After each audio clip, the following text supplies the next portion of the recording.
trapped down here. Please.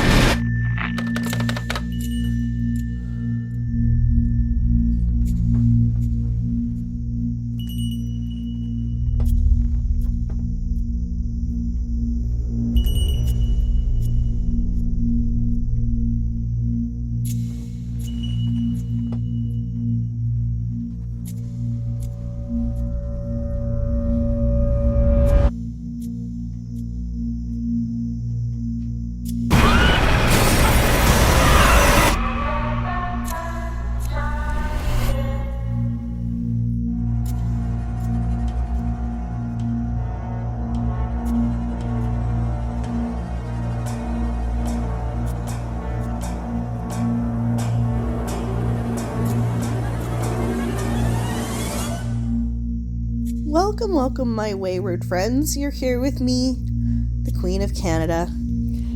We're talking today about 2016 Autopsy of Jane Doe. Now, if you have not seen this horror gem, shame on you. It is amazing, and I don't think I'm the first person to say it. It's such a weird mix. There's some occult elements. There's a very true claustrophobia aspect to the movie. It's got Brian Cox, who is amazing in everything, literally everything. Without getting onto too much of a tangent about that, everything. I did look it up. It's got no official sequel announced. People have been begging for one for almost 10 years, and I mean, there's definitely room for there to be one. I won't ruin the ending, but to say that it definitely has an opening for that to exist as a thing. Now, the actress who plays Jane Doe is phenomenal in that she doesn't really do much. She kind of lays there, and but just the emotion, the feeling that she is able to evoke without herself necessarily moving, speaking, any of those things is just creepy as hell.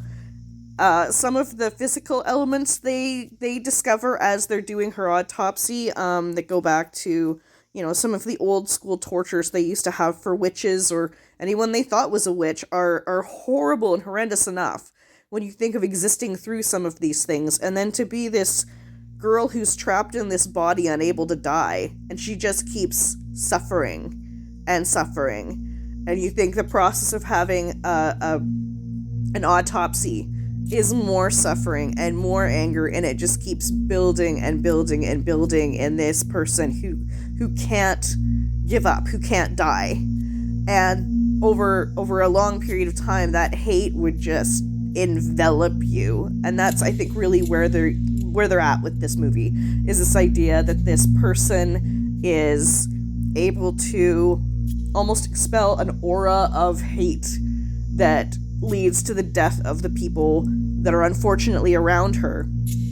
And by the end of this movie, I mean, they're hallucinating, they're everything you can imagine, and it's just this body laying there, and you really have to wonder, is it magic? Is it in their heads? Is it, what is this force that she's expelling that's having this impact on these two characters? Because it really is only two characters.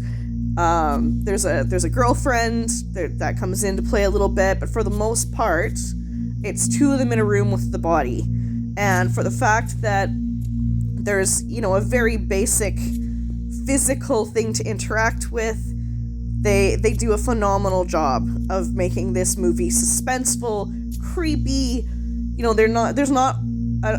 know that there's much blood at all in this movie. I think there's a little bit towards the end, but really not a heavy presence by any means. But it'll creep you out, on a level that I guess kind of similar to maybe The Ring.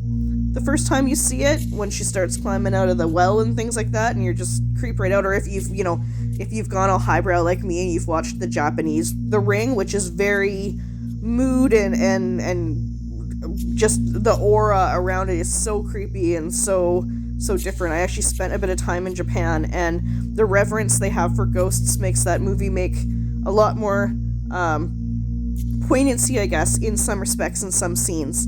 I did look it up on Rotten Tomatoes. They gave it a very good score. I'm going to go with a 9 out of 10. I've seen this one a few times. Loved it every single time.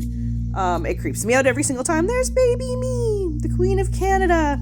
If you like my reviews and my content, I'm trying to upload at least a few times a week, so like and subscribe for more movie reviews, and if there's a movie you'd like to see me review, leave it in the comments, and I will try and get to it as soon as I can.